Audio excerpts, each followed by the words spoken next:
Hey, welcome back to the DeTalented Podcast. We are super excited to have you. My name is Brian DeTalent, and as always, I am here with my co-host Jimmy DeTalent. Jimmy, I'm gonna let you take a crack at this week. Let's see how you're feeling, man. How's your week going? How you doing? Say hi to everybody. Hey. I wonder if people say, I just want to get on to see how unenergetic, is that a word? If it's not, it should be. Yeah, how not energetic Jimmy's welcome is. Well, full disclosure, this is our second take. It was better the first take. It was, you know what? It is what it is. You did do better the first take. I don't know what happened to you, man. You kind of. That was true to form. Yeah, well, That's true okay. To form. Well, guess what, Is man? it me or did a light go out? This one did. Something did. Did that go out? It's supposed to. I guess it was meant to.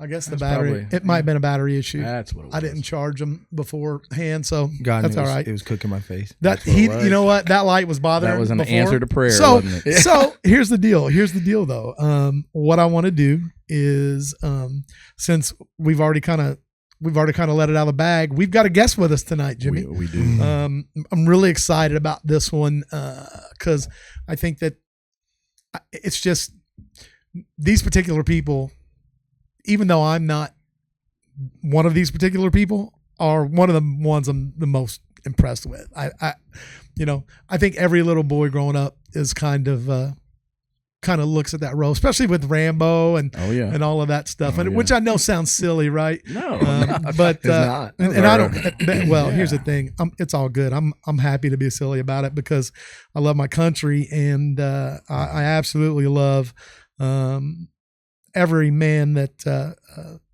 went and fought for my freedom and for all of our freedom. So, man, I want to welcome Mr. Josh and Josh. How do I say your last name?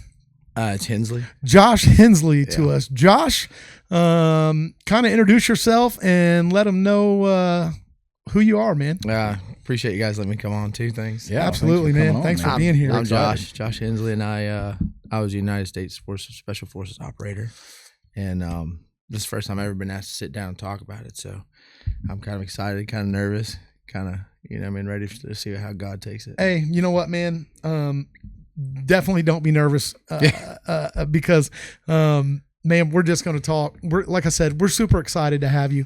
In layman's terms, what Josh just told us was that he is a former U.S. Army Green Beret.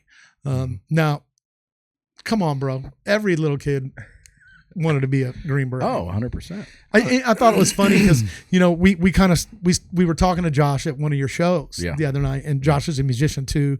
And he I played. almost sounded like I said and he magician. killed it. I said musician. He was a magician because he worked his magic that night. He killed it. He did. And then in our conversation, we kind of got to talking about his past a little bit and kind of found out about the Green Beret thing. And it was funny because I don't even remember what you're talking about.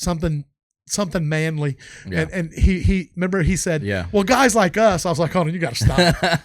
We are not guys like you. We are couch berets. I'm a gravy seal. I know, right? Oh man, absolutely, man. So man, how did you get into that? What made you decide, first of all, to enlist? Because I'm assuming you enlisted and you were there for a while, and then you decided to go into the Special Forces. Like, how did that all kind of come together, man? When I was little, I think it was like the 1996 Olympics in Atlanta, right? Yeah. The ones in Atlanta. So we were driving through, and my dad, there's a guy on a hill, and I was like, "What's that?" And he's like, "That's a Green Beret." And I was like, what is that?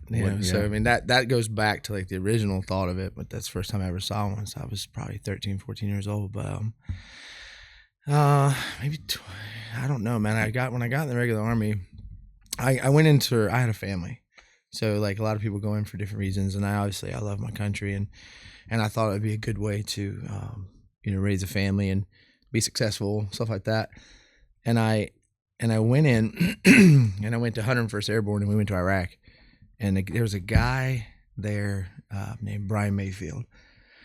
And this isn't it. So anyway, but he had went to the selection process of it. So when we were over there training, we were there for 15 months as we trained, weightlifting and stuff like that. Mm-hmm. And he would always tell us, and he was a guy that was like always controlling the like the dropouts in the back. And I don't know if you see me, but I don't run very fast. Feel that, brother. And when I do run, like I vomit. So like he was in the back and he was catching me like those guys. So I was always with him because I was always in the back. And we went to there, and he always had his hat cocked back, and just kind of tilted back on his head, real relaxed, and never bloused his boots. And he was like the guy. He was just cool. Well, he had went to selection and he didn't make it. He had a couple stories of like what he did, and like he was like, don't throw your rifle and stuff like that because they make you do stuff for extended periods of time. But so we trained, and like the ideas just kind of started growing, and I never thought I was going to be one. I never thought. I mean, there's a lot of good guys that are doing that, but I never thought that I was like the biggest or strongest or anything like that. But I knew once I started to think about the idea that like I could not go. Like I couldn't at least try. So we came back and Brian, I told Brian about it. I said, hey, I want to try selection. And he's like, yeah, it's tough, man, or whatever. And so we did it. And I just knew that what I was going to do, my mentality of it was I just wasn't going to quit. Like I would just go. And that's what I did. I just was like, so how long were you in before you went into the specials? I was in for 6, 7. Went to Iraq, came back, and went to selection in 2009, so 2.5 years. How long were you in total? 7. 7 years? Six and a half, 7. That's a pretty lengthy military, especially when you're over, overseas. And I know we'll get to that in a little bit, but I know from talking to Josh a little bit beforehand that he's been in Iraq and Afghanistan both, right? Mm-hmm. And so, is that? I don't know who that is. Was that a busy signal? That was cool. Hey, whatever it was, it's a new first. Is that Uncle Sam calling you back? No. We need you. Is that a military call? Hey, man, we made a mistake by letting you discharge. No, here. like my mom had called before we started this, and I pressed the no button, so I don't know what that was. I love it, man. The Green Beret. Man, you should have took a call from your mom. We could have waited. Man. Hey, it's almost Mother's Day. We could have waited. Well, I mean, I can call her back. You need to call mom back. My mom was she was 28 years in the Air Force. Oh wow, okay. So that's great. So it runs in the genes. Yeah, Grandma, I guess is kind of getting off it, but Grandpa was like, I don't know, crazy. He retired from the Navy, and then like every one of my uncles served at one point. And then my aunt did like 30 years in the Air Force and retired. Wow. Then my mom did 28, and I think my father. I didn't ever meet my father, but he was a Marine. Yeah, every single male. My brother was in the Air Force, so like my little sister, she's not. Okay, she's the only one that didn't go. No, she said nah, she's not she's more of the homebody type. But, hey man, but yeah, we all served. I think we figured it up with my when I was in. We had like 100 years all together when I was enlisted. That's pretty cool. Yeah. And my grandpa, he was real proud. And Mom worked with the Green Berets when she was overseas, and she was always like, "Why you had to pick that job?" I was like, "Well, I mean, I am an adrenaline guy, Well, yeah, why not? I mean, if you can, here's the thing, man. Not a lot of guys can make it.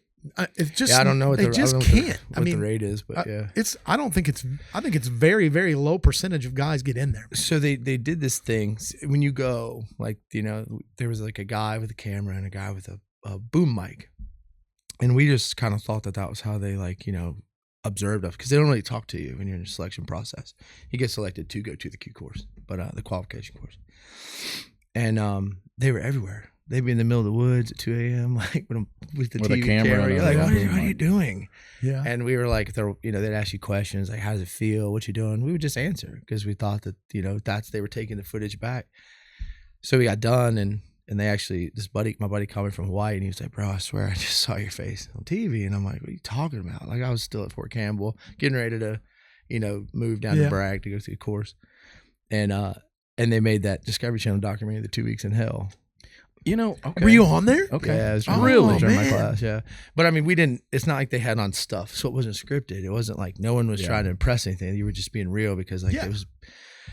And I had this there doing your thing, and there were cameras pointing at you. Just one. Yeah. Like the first time they were pointing at me was when I was throwing up at the PT test. And he's like, how does that feel? And I'm That's like, good footage. That was good footage. Touching me. So like, because anyway, so we know now if we see that we can just say, oh look, Josh ran. Yeah. yeah, not fast. So, but when you do that course, or when you go through selection like that, they asked me. We had just finished doing something, and from what I considered, the course was so fast paced, and you were always broken. You're always like, it was all about pain management. Like, how are you going to manage your pain? You got blisters, blood. You know what I mean? And I looked up in my normal dorky self, and I was like, it's like a crash course in pain. And like they put that on the trailer, so it's like me going, it's like crash course in pain. And like the whole course, anything happened, you're like, yeah, it's crash course in pain, right? Oh my goodness, man. I burned in on a parachute jump. Like my parachute half opened, and like so I was like, whew. Oh no, Dude, it was terrible. But it was like, oh, and I was like, well, this is it, God. And like, okay. That And sounds beyond terrible. when I hit the ground, it was like a linebacker and a fullback in the NFL hitting each other. Whack. And I got up, and of course, they come out and check you. And I was really fortunate that nothing happened to me. But I got back, and the guy was like, "Hey, bro, this crash course in pain." I was like, "Can we not do that anymore?" So yeah, we're not gonna do that one. So, and that was your first jump? No, that was one of the middle jumps, but it was the only jump that my wife and my ex-wife and my kids didn't come to. Oh wow! So they didn't have to see it. They didn't have to see that. Oh, because it was like, it looked like you were done. Oh, it was like, it's 9 people floating nice and pretty, and then there's just one burning hot bag of doo-doo just. What happened? When they pack your chute, there's a system that goes on. It has rubber bands, and they check it. The jump master checks it, and I guess one of the risers was routed over instead of under. Is that me? My phone's on silent. I don't know. What is going That is your on? phone. I don't know. We just got crazy. We have got The energy. Let me tell That's you what what. it is. Let me tell you. I've been in this studio all day trying to get ready. I always do. I spend a lot of time here on Wednesdays just when we shoot. And dude, there's been gremlins right before you guys got here. I just got all the cameras back online. Do you know what they say? Really? You know what they say in the military? This What's old man taught me. He was like, as I did radios first, before Green Beret. Okay. Like, so I was a forward observer, but I went to an infantry company as 13 Fox. And you end up doing the radios. You do the radios. I was attached to like the platoon leader. So like I went inside when he went inside. I had to pull security and stuff. But anyway, the radios, this old man was like, hey, always make sure you carry Skittles. And I'm like, what do you mean? And he's like, he was old. Like old. And he was like, because the gremlins in the radios and the electronics is like Skittles. And so I always carried either M&Ms or Skittles. They come in the MREs too. So we were in Iraq and we were rolling, and I was a Joe back then. And my gunner was from New York. And we're driving the PL sitting up here, and the radios were down. Just middle of the night. They were just like, everybody's pissed at me because I can't Get the radio. Everything dropped the fill, and they're like, get it right. And I'm like, oh, and I'm sweating like kind of like I was when we started. And like it got to the point where I was just pissed, and I was like, screw it. And I opened the window, and I took this handful of M&Ms, and I threw them out. And as soon as I did, the radio's like, bing. No way. And my gunner's like, you have got to beat me. You know what? That's crazy. I guess I need to get some. You need to get some Skittles. I got M&Ms down there in the visitor packs. I'll bring them That up might- here and throw them that all might be over the thing this to do. whole thing. And you just man. toss them. And I'm not going to, I don't know why. But would you get 3 people together with like an immense amount of energy, electronics, or I've seen it when you, like we have embitters. And so when you're getting ready to do something crazy, then you're on your heavy body radio. The energy from the people shut the radios down. Yeah. Shut them down. I don't doubt it, man. Down. Yeah. 'Cause It's we got a lot crazy of what energy goes in on us. with anything, that's technical. I mean, I see it all the time. I mean, I'm by trade, I'm tech person. So the fact that all this stuff just broke down, I mean, right before, it was like, wow, this is going to be great. And my shoulder, have cameras my up. shoulder is completely better right now. Really? Oh, Yes. sweet, man. Look at that, man. See, it was just nerves. It kind of was, but it's been all day. Yeah. Maybe it's Yeah. because I knew this was coming, but I thought about that too. Well, man, like I said, we just get on and talk and I guess tell stories Yeah. and not even just stories. I think, with guests like you, I mean, this literally adds value to. I mean, there are guys out there that are considering doing this. They're going to listen to your story, and maybe that's going to help them make a decision to do it, or maybe make them make the decision to say, not me. I would say, not to cut you off. Sorry. No, you go ahead. I man. would say if you ever have the idea to do it, at least try. Yeah. Well, I mean, what are you going to grow up and like? I didn't want to be 80 and be like, well, what if? So then do that. Walk us through your first introduction to the training or whatever the 2 weeks of hell or whatever started. How bad was that? I guess it wasn't. When you get there, it's like you kind of not know what to do. So they put everybody in a bed, and it was cold. It was snowing. It was in January of 2009, and you get there, dude, and there's like Ranger bat dudes with mohawks and just you're like ain't no way that I'm about to make this. 6'6", 280 pound, just zero body fat. You're like, man. Oh my gosh, and you're just looking at a whole fleet of people who are.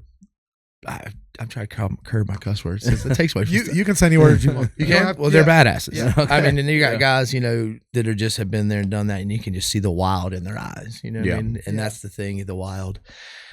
And I remember we had no heat, right? All you have are those army blankets, and it was freezing. Okay, so we're all huddled up. We're trying to learn the Ranger Creed because that's what you have to know. You got to know your Ranger Creed. And we went out, and the very first thing we did, I watched who I thought was like, wow, dude, stop. And that was it. Because it's a volunteer system. Uh-huh. Volunteer for the Army, they call it triple volunteer. Volunteer for the Army, you volunteer for airborne because you can stop at any time, and then you volunteer for SF training because you can VW is called voluntary withdrawal. You can stop at any moment, and they're not going to be upset with you because obviously they don't want you to do. They don't want you to do it. I mean, why would you? Yeah, you're sure. You get somebody hurt. So, but I remember seeing people like they just put out like what you're doing. You're gonna do this, bring this. It's on a board. Like they don't talk to you. So you're like you have to have somebody checking the board. And the first thing we did, I just so the superiors don't talk to you. I mean they do when they're like, what is wrong with you? Yeah, right. But they're not giving candidate. You. Yeah, and they call you candidate. So that's a special thing. And I do want to say that there's a lot of guys. I got a lot of respect for the Green Berets, and I know there's a lot of guys out there who did a lot more stuff than I did too. And I just want them to know that I appreciate that. Yeah, man, absolutely. I appreciate every one of them. Every one of you guys. Oh my goodness. Yeah, 100%. And like I said, and hopefully we'll even hear more here in a minute as to why, because, man, every day. I mean. Every day when you're over, that's hell over there. Yeah. I mean, I've listened to some other, guys that were special forces, and they were they were the same time you were. And man, they still love their country, but they're not super thrilled with some of the missions and some of the way things went. And, I don't blame them. I mean, like I said, you're over there in literally, pure hell, man. Yeah. It is hot. Yeah. Super hot. I imagine. Not only that, but I'll tell you what always gets me, man. You can go and watch, a lot of them have posted tons of like videos that they took when they were there. I'm like, dude, they'll be sitting there firing off, heavy artillery, and they're literally under fire for long periods of time. There's gunfire coming in, and they're like talking about what they're going to do later and laughing. And I'm like, well, because you're not going to stop it. So like if you hate it, So then if you can get it in some sort of normalcy, takes your mind away from it a little bit, right? A little bit of a distraction. Yeah, it's like a compartmentalization. That's what they teach us. Is to compartmentalize. Yeah. And it's like, it's like a double negative. It's good. And then you come home, you have to try to decompress that and try to learn how to be normal again and care about things that matter. I can't imagine. I even have I have guys that I know that they served and they went over in those places, but they weren't special forces. Not to say they still don't see a lot, but I always just feel like, and maybe I'm wrong here, maybe this is a misconception, I feel like you guys see so much more, at least more personal. Like I feel like them, and again, I may be wrong, but I feel like them guys go in and they're going in with a battalion or whatever. Where you guys are going in with a team of 6 or 7 or 8, 13, right? 12, okay. 13. So that's up close and personal, man. I mean, the first one I was at BIOP, which is Baghdad International Airport, and I was with the 101st with Charlie 133 Cav unit, which supported the Raksan Brigade, 3rd Brigade of 187 Infantry in Fort Campbell. And, it's crazy because I actually still talk to one of my best friends was my team's like lead. He was a sergeant. He got promoted to sergeant. He was such a dick after he got promoted. It all changed. Changed around. He's so cool now, but like regardless, I'll tell you some stories about that. I wish I could call him. I told him today I was coming out here because he'd be the perfect call to be like, hey bro, he's got so many stories about me. But he was my superior. But anyway, so we went over there, and that base was humongous. I mean, 200,000 troops, and shoes all done out, and they've got laundry service, and you got midnight chow, and you got the gym 24 hours a day. I mean, we got jacked, but we're just doing it more of a presence patrol is what we were doing. Right, you're patrolling around and stuff like that. But when I was in group, we, when we went to Kandahar, which was where the big base is there, we still had a little place in the middle in Camp Brown, just us and the SEALs. You know what I mean? So were you guys together or separate? Yeah, you could always tell the SEALs because they never have the shirt on. Yeah. So did you guys get along, or was it healthy competition, or was there? No. We didn't have any. Everybody understood at that level. Everybody understands what you're doing. Okay. Everybody understands the mission, and everybody understands what you got going on. And the coolest thing I ever saw was the SEALs had this huge. They have a trident. So there was this building as you would leave, and I went back there to get it. I cracked a tooth, so I got to stay. We were out like southeast by ourselves, like just me and my team, and it was self-sufficient. But I'll tell you about that in a little bit. So like I went back to get a tooth pulled, and I got to see it, and I was still new to SF, so I was like, dang, this is crazy. Yeah. I got right seat ride, Land Rovers, it's cool. Yeah. And the SEALs had these razors, and they go by 70 miles an hour. And the base is like 20 mile an hour speed limit. But they had this huge trident on their building. And it was probably 5 times the size of that wall. Oh, man. Wow. And it was a trident. And it said, are you going to lay there and bleed or just cowboy the frick up? Yeah. Yeah. I guess that's, but everybody understood. Hey. Well, and that's one of the things I will say that some of the guys that I've watched that kind of talked about the same thing. One of them, man, Nicholas Irving, man, I don't know if you've heard of him. Like I said, he was known as the Reaper. Yeah. Again, I think he was in the same time as you were, but he was an SRT sniper. So I don't think that's Green. It's not Green Beret, but it's still special forces. It's probably special operations. Yeah, special operations. I don't know, but he had I guess a ton of confirmed kills. But he talks about how they would be like in the middle of nowhere, and then like this like a SEAL team or a Green Beret team would come in and be like, "You guys here by yourself unloading?" And then they would give them rides, and they would do things that were I don't think part of the plan. You know what I'm saying? I think it's just guys over there helping each other out. Mm-hmm. And then there's another one I want to ask you about if you knew. His name was John McPhee. He was known as the Sheriff of Baghdad. No. But were you there when you were over there, was it when they were hunting Saddam Hussein, or was it after? Oh, I was there in 07 and 08. Okay. I don't remember exactly when. I don't remember what year they got him.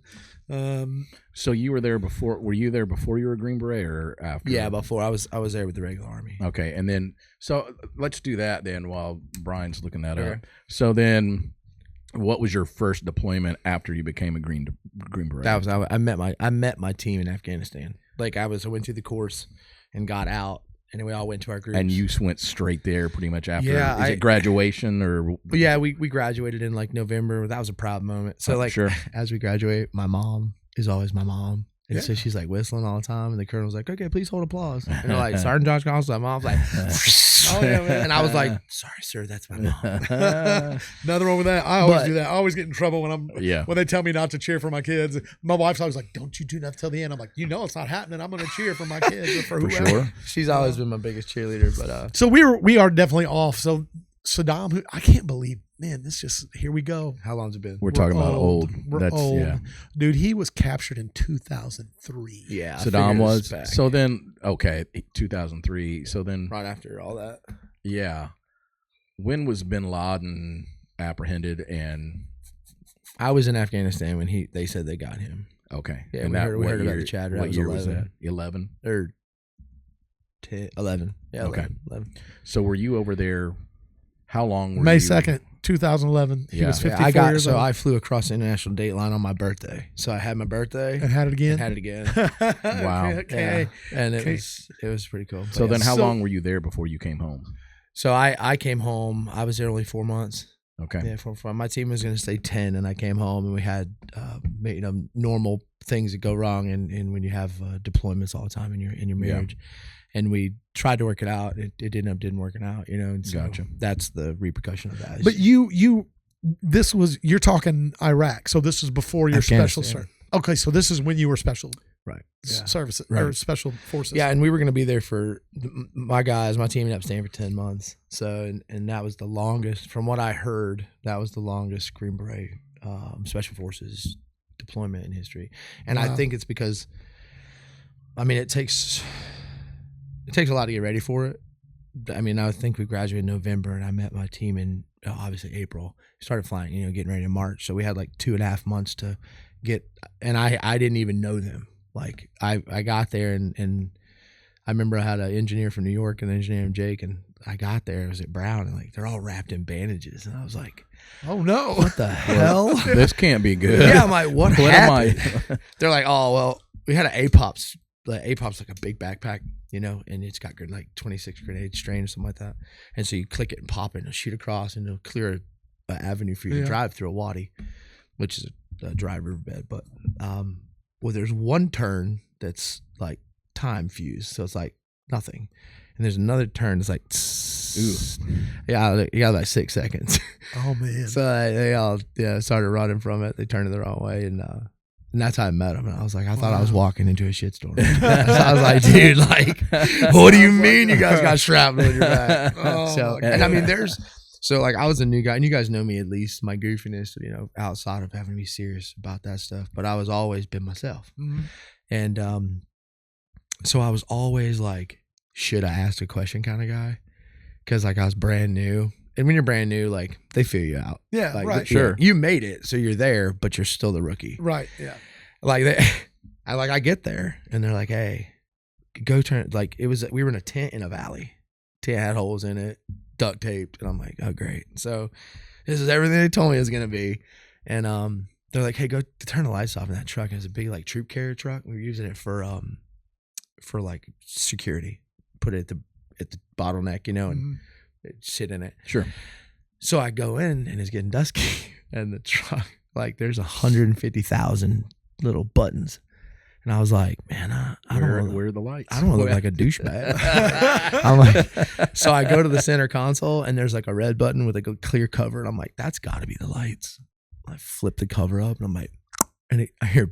And I was like, oh God. And the fire extinguisher system was like and sucked everything out of it, and I was covered in white stuff, and I was just like and they all come around, they're like, what was that? And I was like, I don't know where the lights are. It's like, what happened? They're like, damn it, Josh. Oh man, that's all right though, because that's craziness, man. It's just a bunch of funny, cool stories like that. But we were out there by ourselves. Yeah. So there was no other. We had, our mission was village stability operations. Okay. Like what they did with the Montagnards in Vietnam, what the Marines did. They support the villages around them. So we would hire like 70 people a day, working age male, which would be like age 5 to age 80. Yeah. And we were building a base. So we'd have construction stuff going on during the day. We spent a lot of time with them. We spent you figure 12-hour days. Yeah. We made, sandbags, and we had HESCO walls we put up. We had machinery, we had a backhoe and stuff like that, and had a Lowell forklift, and we made our bunkers, and I think we were designing a base for future like COP operations, right. Patrol base. And so as we did that, we had 70 or 75, and we pay them $10 a day. And we had, $10 a day is like more in a day than they make in a month. Yeah. Yeah. So and they've got 3 people from each family, so we're really stabilizing the villages around us. And on a hilltop we had like 7. Kind of prepping them for when we're not there no more. Yeah, and when you're not there anymore, it just goes right back to the way it was. Yeah, right. But we had that's what we were doing, and we spent a lot of time with the kids, the children. That's one of your big intel gatherers, kids. So was there opposition trying to keep you guys from doing that? Yeah, it was like. It was hairy stuff. Like, you'd hear that you get intel that there's 3 bombers in the group of people, and there's just 70 of them. Like, how do you even know? It's weird because you have to put yourself in some numb situation. Like, you're like, well, if it goes off. It's just what part of, where in Afghanistan were you? Southeast. So were you near Fallujah? No, so we were down in the southeast part of it, right over the Pakistan mountain range, a little place called Spinagara. I know one of the big stories that you hear about is that I guess there was the Battle of Fallujah. That was not us.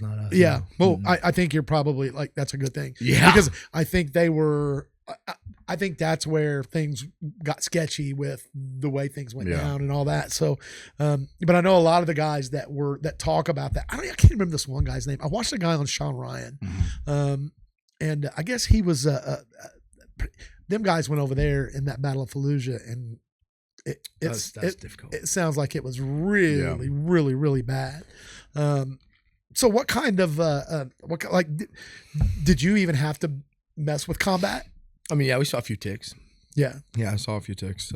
We did a lot of night operations. So during the day, we kind of flipped ours. We'd do construction in the day, and at night we would take and patrol the area. Yeah, and we were a hilltop with 7 kilometers flat around us to the mountains. So like they couldn't do anything. You know what I'm saying? So you guys had a really good spot. You were up on a crow's nest, so from the valley, with all the holes in the tent. So you guys had a good outlook there for everybody. Yeah, like we would be like, my mom was always cool. She would like mail me like the good stuff. Yeah. She would like, she knew how to like package up like plastic bottle Jim Beam.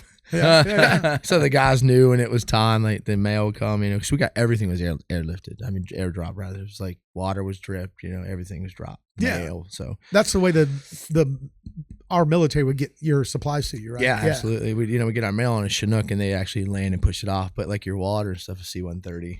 But they would know when the packages come, and my mom sent me a cool package, 'Cause my mom is like the coolest mom. Yeah. It's like, hey, Josh has booze. Yeah. And but anyway, so we like can I say that? I don't know if I can say that. I'll say that. It doesn't matter. So like we would do you that. Say whatever you want. Okay. So we would and we would be standing out there, and after all our walls were erected and linked together, these things are like big squares, like 10 foot tall, 8 foot by 8 foot. You fill them with dirt, they become impenetrable. Yeah. They're called HESCO barriers, and you link them up. That's your walls and this thing is probably 500 yards by 500 yards. So we were standing out there, and they would just stand at the bottom of the hill and be like, it'd be like, and we'd have to, wow. Yeah. I can't imagine the firepower that so have. We had, leading into that, I was wondering how God was going to bring that about. So our base defense weapon, when I was over there in Afghanistan, we took a minigun on a tripod, and we mounted it to my senior Dave mounted it to the airplane pallet, and we had the lull. So we mounted the box, put 6,000 rounds in there, 8,000 rounds in there. And wherever the fire came from, I would just put the lull fork underneath it, and I'd drive the forklift over, and he would stand on the pallet, and I would boom up, and he would get over the wall and be like, "Oh wow, that's crazy." Good Lord, yeah, it's pretty cool. Yeah, the most advanced weapon. So we were out shooting one time, and this guy broke out this. I might even say the name of the gun right, but I think it was called Creedmoor, and it's just a big like sniper rifle. But it's crazy because I got up and I shot it. It's like bam. Yeah. But then I stood to the side while another guy shot it. And when he shot it, it was like, you felt this. Yeah. My chest felt like it just emptied the air. And I was like, what in the world? And he was like, yeah, dude, we try to tell you when you shot it. So it just had so much percussion, dude. And that's a gun that Joe Blow can go by.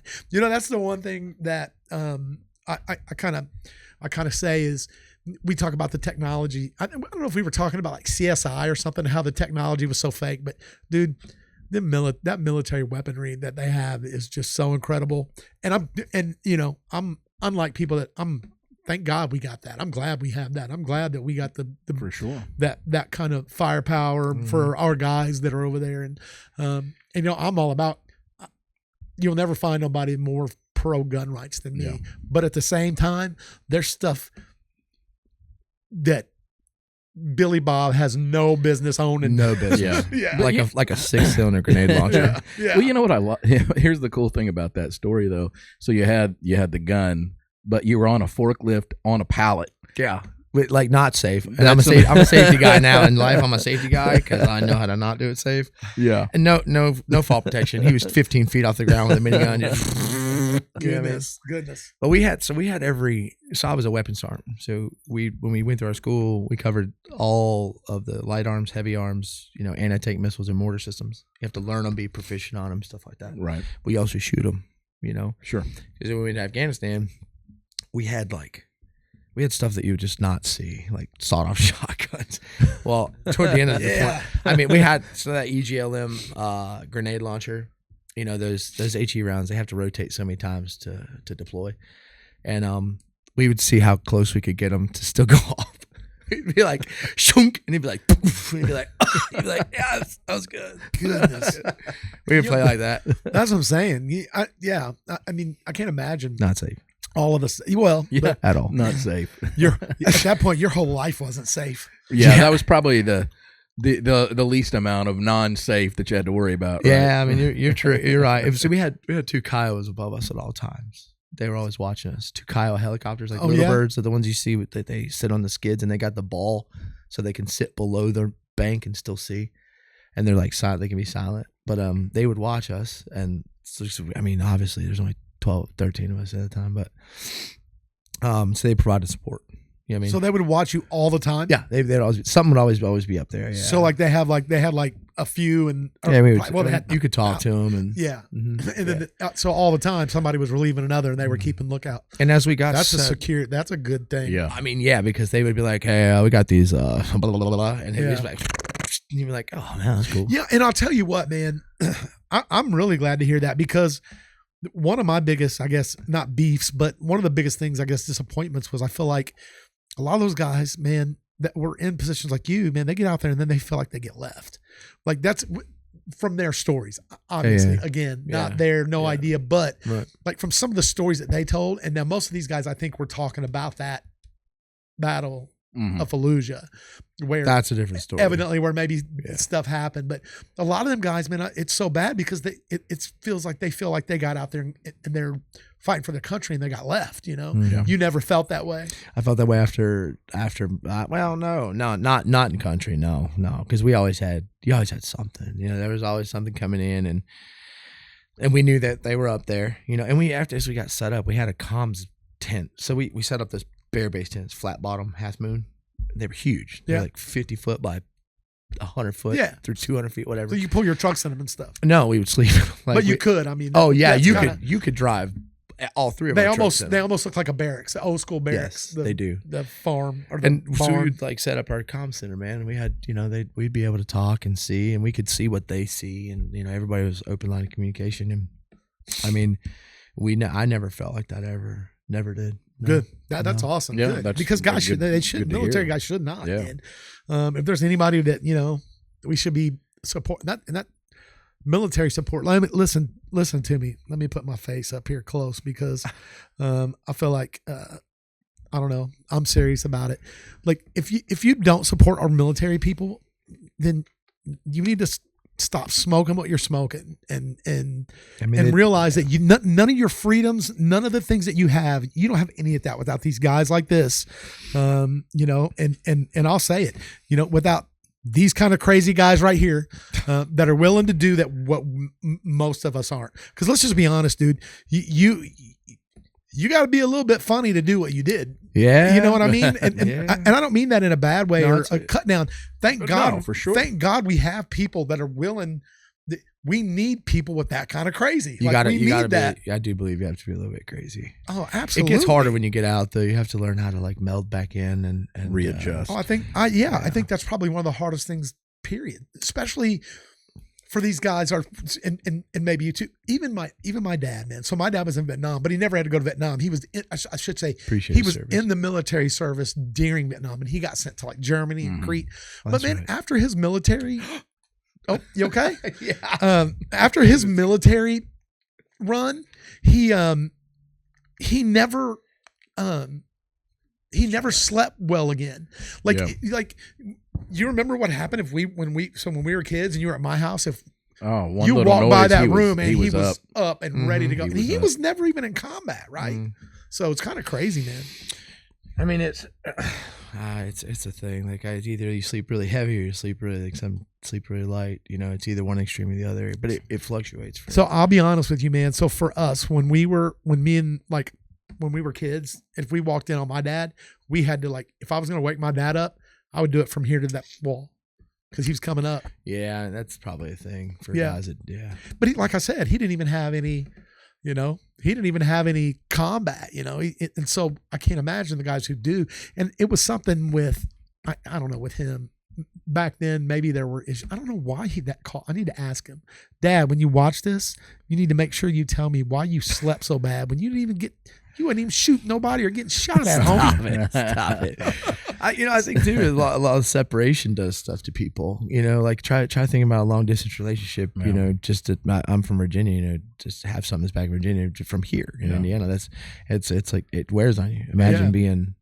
So my 9,000. My mom turned 17, and my dad was however old he was. He was 4 years older than her. So what's that? 21. So he was, man, you were quick with the math tonight, Jen. That's usually you're like, I can do simple math. Yeah, okay. So anyway, my dad married my mom down at that little church on Ficus. Yeah. And left the wedding and got on an airplane and went to basic training. And then I don't think while he was at basic training, Mom got everything squared away, and then he got sent to Germany, and she moved over there. So Mom and Dad lived in Germany for 2 years. I knew that. He was stationed over there. I knew that. I didn't realize. I know he was stationed on the island of Crete for a while, because Yeah. that's where they fed him the dog. That's his biggest military. I heard about that on Sunday. Yeah. He's like, tell them they fed you dog, Dad. Yeah. He said he was like eating. He was like, it was all right. You know, it's like that's good. And What is this dog? He's like, oh no. So my mom, she probably had one of the coolest deployments I've ever heard of. The Air Force does that though. They do like rotation type deployments or whatever, but they go to like cool ass exotic spots. Yeah. She was in there's a year I was like 15, something like that. And she went for a year in the British Ocean. It's a place called Diego Garcia. It's a landing ground for C-17 to fuel up and pop back off. So she was there with like the British Navy, British Air Force, I don't know, British something. But like all they do is drink. So like she's over there with Bear Grylls. Oh, it was like, you know, and right. she, you know, they were eating crab, and it was just like, you know, having a good time. They probably have nice beaches over there. It's absolutely like blue lagoons. That's what I'm talking about. Like, she has pictures of like blue lagoons, and like it's just ridiculous. That's deployment enjoyment. Yeah, they're still sharks. They're still sharks. I don't do sharks. They told me I was gonna. Wow. They were like, "Hey, you're gonna go." I was in Afghanistan. Like, you're gonna go to a scuba team, and I was like, "Oh man, nope." I would love that though. That's what first time someone blushed my leg, I'd be like, "Oh man, I'm out." I'd have to really conquer that fear if it was for me. So you were more comfortable jumping out of a plane.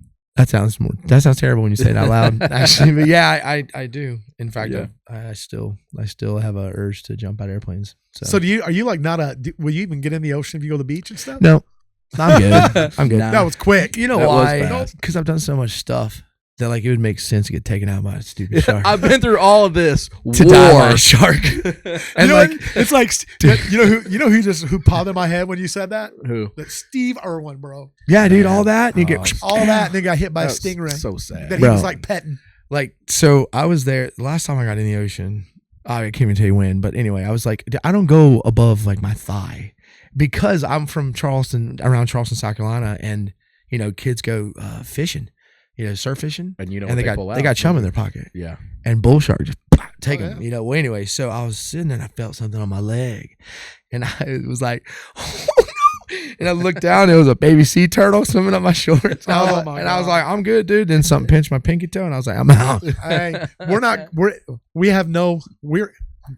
special. We're not special anything, but we got some pretty good. We even talked about one on one of the episodes that we talked about. We went to Mexico together, and they told us that it's at the end where we were. It was like private beach at the resort and everything, right? And then there was this big orange fence out about I don't know what. I think we said 100 yards. Well, it was probably 100 yards, but I'm pretty sure it was 3 miles. I know.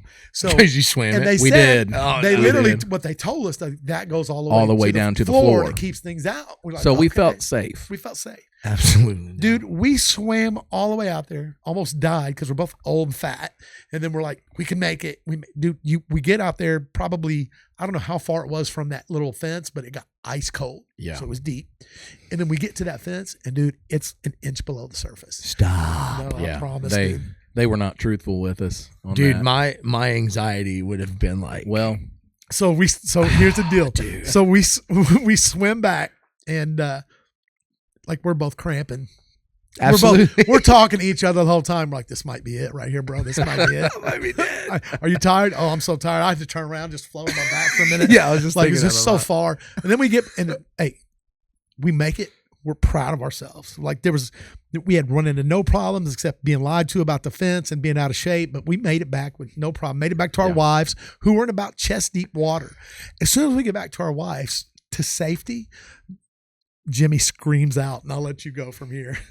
I don't even know where to go from. So we're huddled around. We're proud of ourselves. This was a feat that we accomplished. We made it back. That's a big feat. That is a big feat. And we're standing there. Everybody's cool except for me. And I just get this immense burning in my chest. And I was like, oh man, this is not good. And I just saw the movie 7 Pounds flash in my mind, and I'm pretty sure I got stung by a box jellyfish. Probably. I'm pretty sure it wasn't a box jellyfish, but it was a jellyfish. It was jellyfish, and it got me. I'm pretty sure they said it was a man. Was it a man of war? I don't know. A conquistador or a. If it's a man of war, aren't those deadly? I was a man. The box jellyfish are. No, I don't think the man of war's not. I don't know, but I was a man in pain. Regardless, I know that. jellyfish or jellyfish. Well, so then he goes up to the lifeguard. Go ahead. Oh, the lifeguard said, "There's nothing I can do for you." Well, this looks pretty bleak. I mean, isn't that what a lifeguard does? Yeah, he should pee on you. He's a well. So further into the story, so Brian and his wife Laura turned their back and made a little small semicircle so my wife could actually pee on my chest. And guess what? That did not work. No, it doesn't. All that did was hurt my feelings and my pride. That's it. That did not work. Dude, he was I mean, you could see where the tentacles just laid down his chest. I got that picture. I got it somewhere. It's on my phone. But anyway, dude, the rest of the week, everybody that we came into contact with at that resort, he almost died. He said, I almost died the other day. Be careful. He told people, hey, be careful down at the beach. He's like, I survived, but lesser men wouldn't have.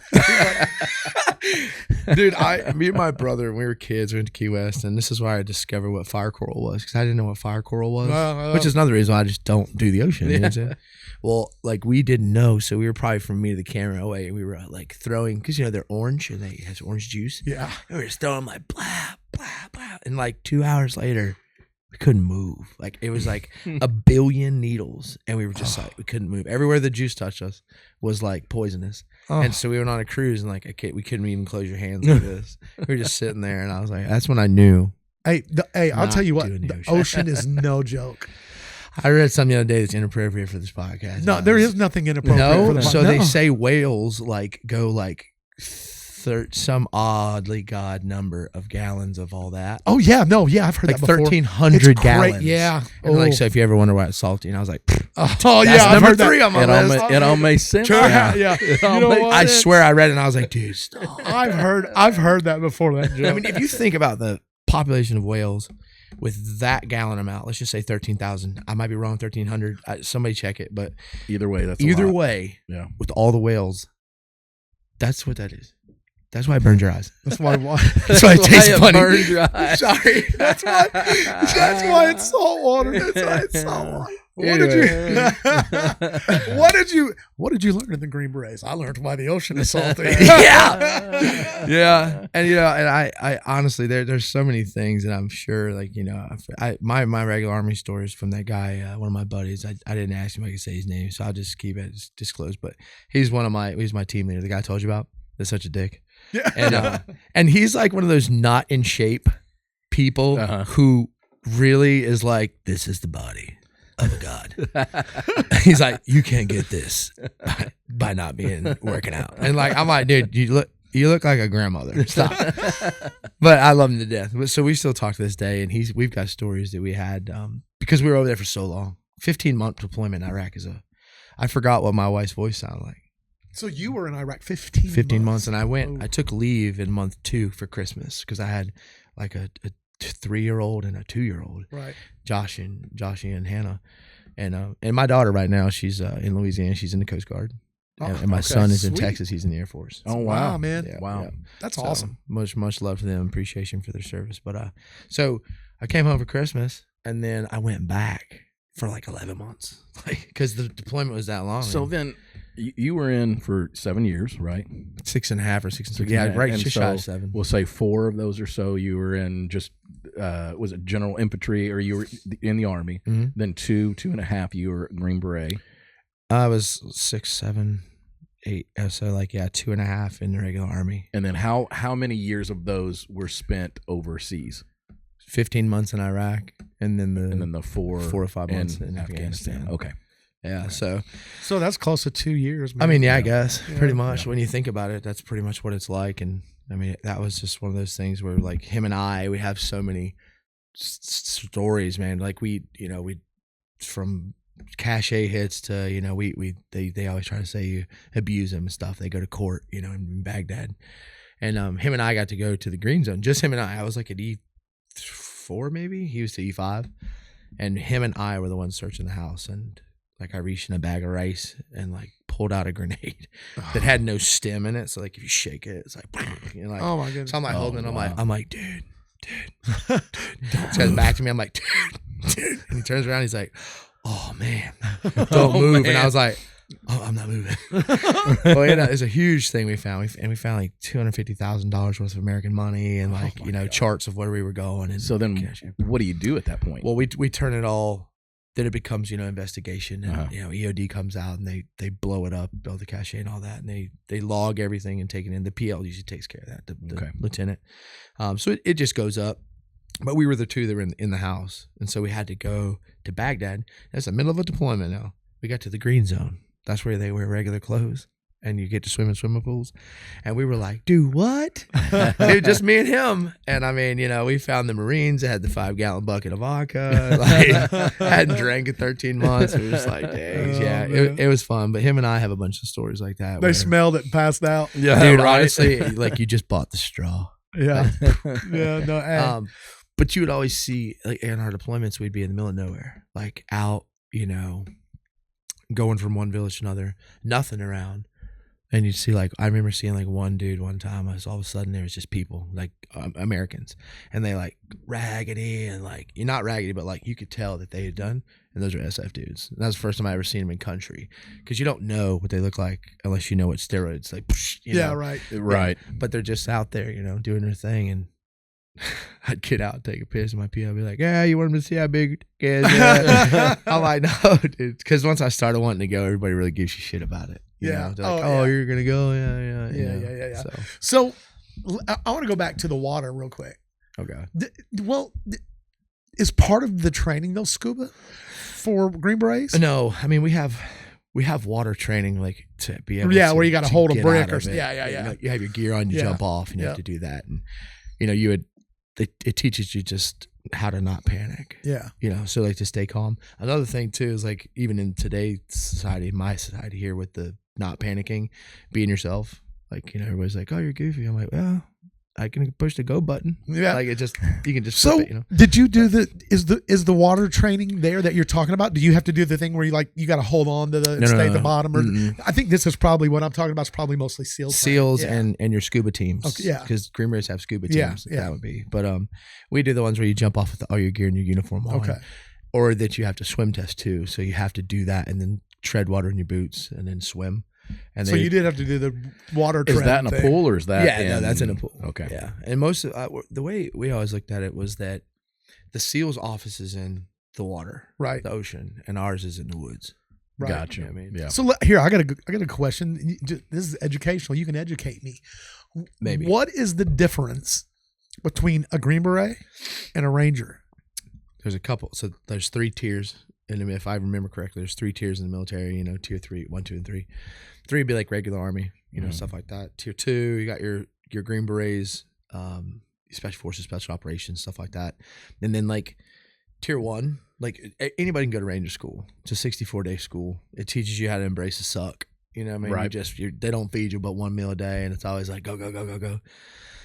So you can be a regular guy, then get a Ranger tab, go back to your unit, you're high speed. You're going to get promoted because you're high speed. Yeah. But the Rangers that come out and go to Ranger Battalion, where they have the Tam Berets, those are the guys that are tier, like they support CAG, which is Delta Force. They support CAG, and those are the dudes with the mohawks and the right. So those are so Rangers are kind of the I guess that would have been like if you were going to keep progressing, that would have been your next. I mean, I never want to go to Ranger school because once you go through the Q course, like you already did a small units training, what they call it, SUT, and you've already done all that sucky shit. I mean, you've done it all. So like to go to Ranger school would just be doing it again. Okay, yeah, I can't. Yeah, unless you want it, because they call it the Tower Power. You know, you got Special Forces, Ranger, Airborne.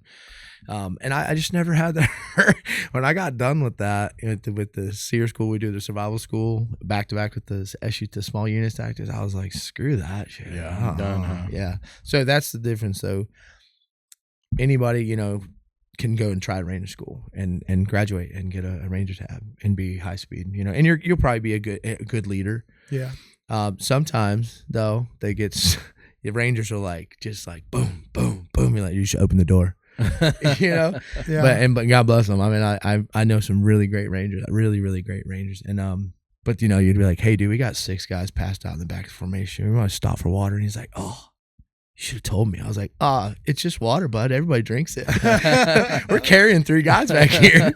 Well, yeah, I guess, and that I mean, that's good to know, because I didn't realize that that was it's a tab game. I thought they were different things. Like, in other words, Rangers did this. Maybe they were more the forest. I don't know. Yeah. Whatever. No, and every Green Beret unit, right, or battalion or group has a SIF team, a Commander's Intent Force, and that's the ones that are, CAG, Delta Force guys, SIF teams, SEAL Team 6, and I don't know anything about the Ranger battalions like that, but those are on call like 72 hours from the president. But the main difference was so there are Rangers who are just kind of got this little title, and then there are the Rangers who are Rangers. There's Ranger Bat. Like, I think Tim Kennedy was a Ranger. He was. Okay. Yeah. No, he was also, well, he went to Ranger school, but he was also a Green Beret. Okay. I don't know if he went to Ranger Bat or not. Team Beyond. Sorry, Tim. I don't know, buddy, but. Okay. You know who I'm talking about? The UFC guy? Yeah. Yeah. Okay. Now, I know he was in group.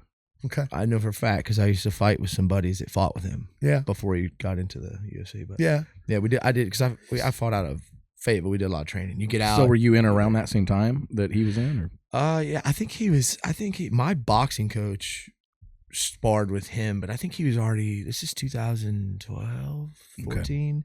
I think he was already like in the mix. Yeah. He was already in the mix. I really like Tim Kennedy, man.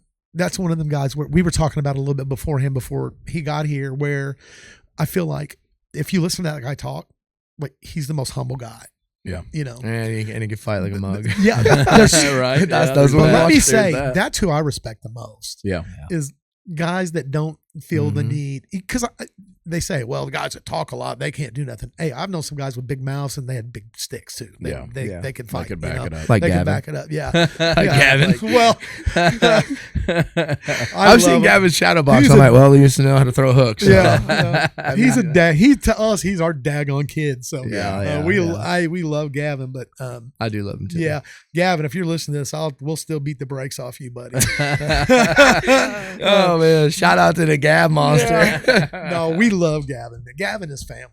But about the guys, there's a big community of people in Fayetteville. Well, I'm sure they're like this in every. I went to third group. My language I speak, or that I spoke and learned, was Russian. So the area of operations usually was going to be 10th group. Like my buddies that I went through with, that I love to death, they went to 10th group. Hold on, man. So are you saying that you had to learn a foreign language? Yeah, that's part of being a Green Beret? Yes. Really? Yeah, if it's your first, so when you go through, I guess I didn't take you through that. So there's like 5 phases when you go through your qualification course. When you show up and you go through your language, because long languages, 6 months is difficult, like Mandarin, Russian, Korean, and then the short languages is 4 months, and that's like Spanish, Tagalog, Thai, French, stuff like that. But they take this, you have to take this test where it's like it's all verbal or audio, and you have a piece of paper, and they'll be like, every word that ends in a vowel, put IE after it. And they'll just read a sentence, and you have to write it that way. And it takes your aptitude to learn something like that with a word that's not something you know. I can't imagine that, dude. That right there that's a pretty tight constraint. I mean, I wonder how many people that puts out right there. Well, and that's the thing. That's why they put it first. Yeah, because if you don't have the mental it out so right I'm away. sure that dramatically reduces that number, right? Yeah, and I can't remember. I think we had 200 and 50 something start that course, and that course is 1.5 years, unless you're a medic. Medic school is a year long itself, because they can perform open heart surgery. They're pretty much doctors, right? Yeah, they are. Yeah. I mean, my medic was straight badass on my team. But anyway, so they take you to do that language, and like when we did Russian, small class, 10 people, 8 people, teachers native from Ukraine, and she cut out all English after the first week. The first week of 6 months. And you did Russian, you said. Yeah. Did you know anything coming in? I did some Rosetta Stone. They encourage you to like self-study. So when I was like a couple months, I was at Fort Campbell, and I would take and go over to the Russian school at 5th group, which is the 5th group is the one that's at Fort Campbell. And also there's obviously the Pashto and Farsi languages. Those are short ones too. But so I would go over and get a prep start, but nothing like every letter gets a sound in the Russian alphabet. So if you know the alphabet, you can read it because there's no silence. They don't have IE like we do and stuff. So when you learn, the first thing you learn is the alphabet, and then I think every day. So if you're saying if you can memorize the Russian alphabet, you can sound out you can read every word. Yeah, you can sound out every word. Yeah. So break us off something Russian. Здравствуйте. So what'd you say? Hey. I could say hey. You could say я заказал мой русский язык для 6 месяцев. So like I studied my Russian for 6 months. Я служил в специального назначения. I served in special forces. I took Spanish for years. I know. Hola. Gracias. Hola. Yeah. Muy bien. Yeah. One time I was in, you know what though? They teach, like our teacher was from Ukraine. She was a doctor, she's very intelligent, and she was such a good teacher. Her husband was like 20 years in the army, I think. And so she would teach us, and she would make it practical, and she was so patient. Her name was Natalia Kulik. I can't really. Of course it was. Oh, absolutely, Natalia. Absolutely, of course one of the most wonderful people. But like, so I learned, and you would go, and I wasn't even like a super great. Like I did a 1-1. Like 3+3+ is native speaking. I did a 1-1. I mean, I hate talking about kitchen. Like they call it kuknia, and for your test you call, and they give you a 30-minute interview in Russian, and then they grade you. Yeah. And it's like in a room by yourself. It's nerving. But anyway, we would go to like airports, and I would always like speak with the Russians. This lady's like, "Oh, you speak so good Russian. That's crazy, man. You go have a doctor wife." So see, we actually, That didn't happen. so we actually just had, I don't know if you've seen it. So I have a son, one of the twins, Trevor.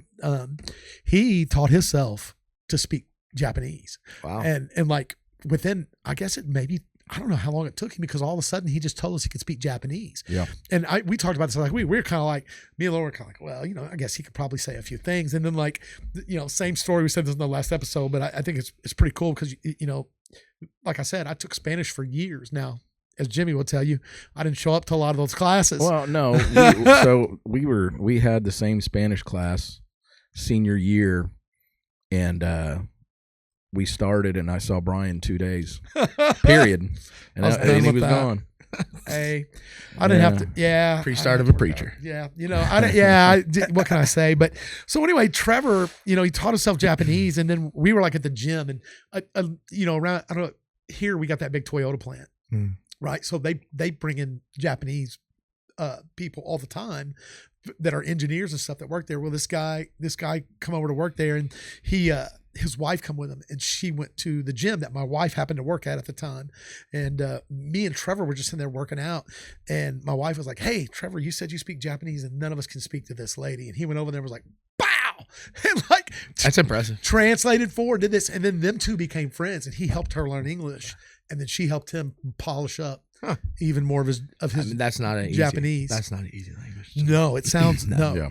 Dude, just their like. Just learning their, like the kanji, kanji. But there's so many different kinds. Oh, it's so many different. So I was dialects. like making the thumbnail for that episode, and Trevor's like, "Yeah, I wouldn't use that kanji." He was like, "You need to use this one and show me which one to use." Yeah. He's like, "Because they're different, man. They're so this is like extreme, radical, and crazy in Mandarin."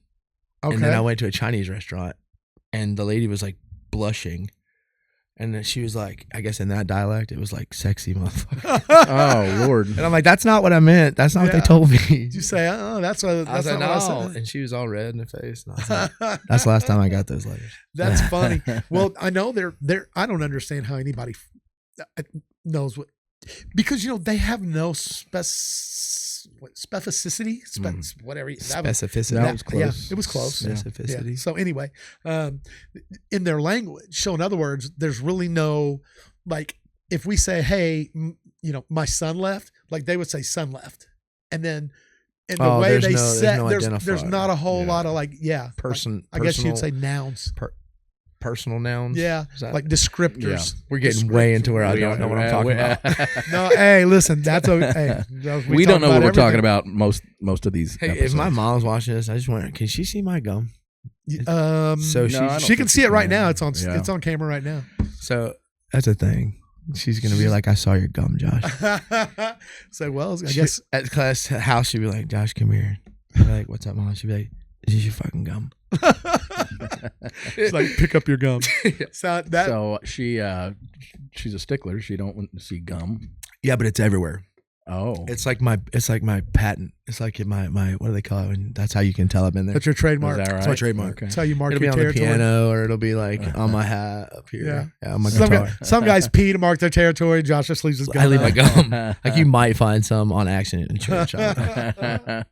That's awesome. But so man, how do you feel? And you talked about it a little bit.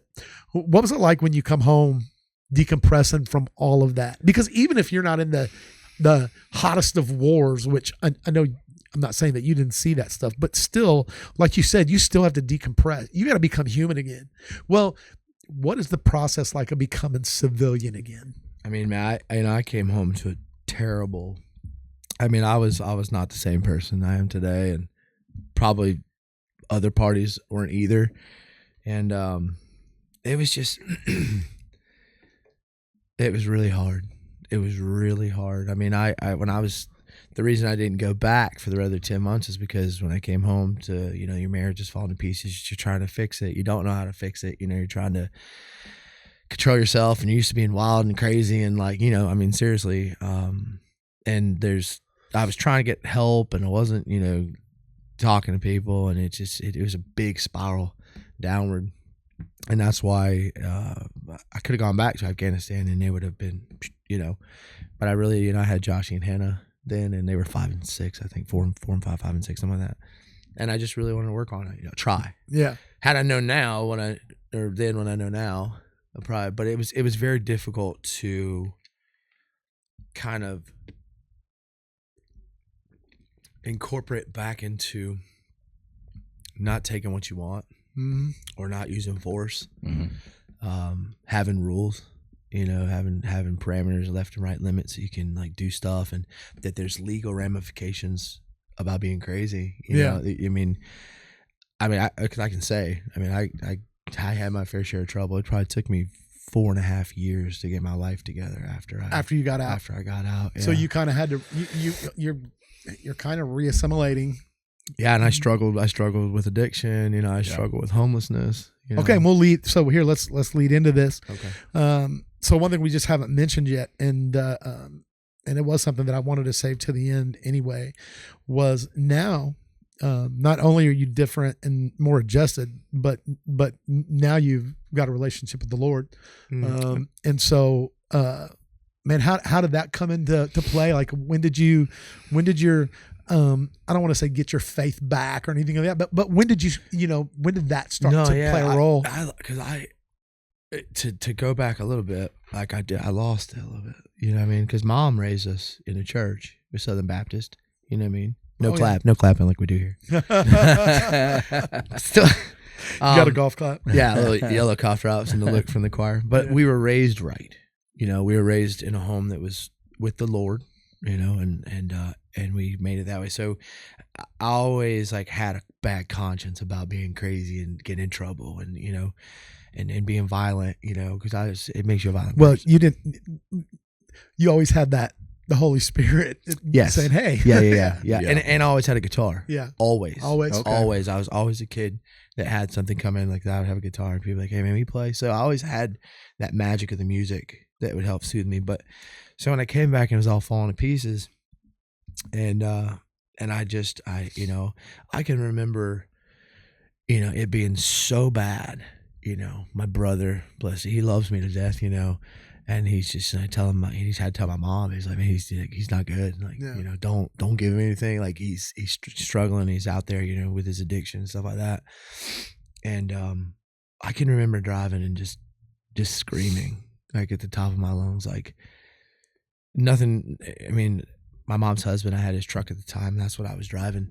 And they were, he was gracious enough to let me have it and for the time being. But I could just remember driving that thing and just like screaming, almost like if you were just trying to get the devil out of you, and having thoughts of just that violence and, being so close to making decisions that like change your life forever. I mean, I'm talking about like at the door notice time. Like you were there, and I remember that being a part where like I don't remember thinking about like I didn't have God, obviously, because I was always taught that he's always there. Yeah, absolutely. And when I would get in trouble and I would have to go, and I lost my freedom a couple times after the military, and he'd put me in a place where men needed guidance.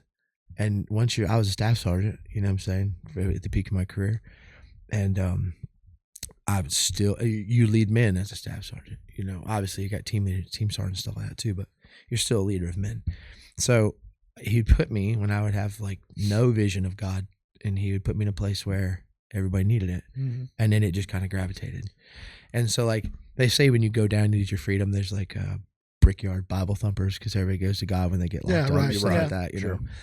But I kept it in the street, and I think that's how he chiseled off and burned off just singed off what wasn't good. And it just was probably about, 2012. I got out January 2012, and in about 2016, I always kept trying and failing and learning what was right and keep going back to what was wrong. And my brother would be like, what is wrong with you? Like, you got to get it together. And before my grandfather died, I remember he was always like, when are you gonna pull your head out of your ass? I was like, and I always thought about that. And he actually passed away while I was not able to be there. Right. Yeah. And so it was about then that I remember being on the floor on my knees, and the light, the lights never go off, and it just being like, God, I just want you to, bring me something, obviously back then it's like, bring me somebody to love me, and kids and stuff like that, and help. I guess at some point I was sitting there, and I hadn't written anything ever, like, song and stuff like that. And he put it on my heart I just started a stint of not being able to be out for 2 years and 10 months. And I heard him say, write, you gotta write. And so I started writing, and I just started doing singing and writing and stuff like that. I've always done it, but, and that was about that time that I felt him speaking to me, I guess. And then I just, as it progressed, I mean, the signs became more, and the voice became a little bit clearer and louder. And it was when I got out, I mean, it was Christmas Eve of 2018. And that was, I still struggled a little through there. But he, in the past 7 years, probably just kind of got everything back to where, like, I know what's right, and that's why I make a good safety guy, because you have to be the example. Sure. And knowing that and keeping the gravity of that chiseled off the last little part of it in God's. Yeah. So I don't know if that really answered the question. No, I think it absolutely answered the question. Yeah, absolutely, man. I think that so many people kind of struggle with that when we get out, and then you went through what. Let me say this, man. Until he told me, like, I would have had no idea he's ever been out of the teddy bear farm, because you're so humble and friendly and loving, and give me a hug, and and then it's always like it's almost like, I love it. And then you find out, oh, he could kill me. And he decides to hug me instead, right? So I think that's a big deal. You are definitely a person that,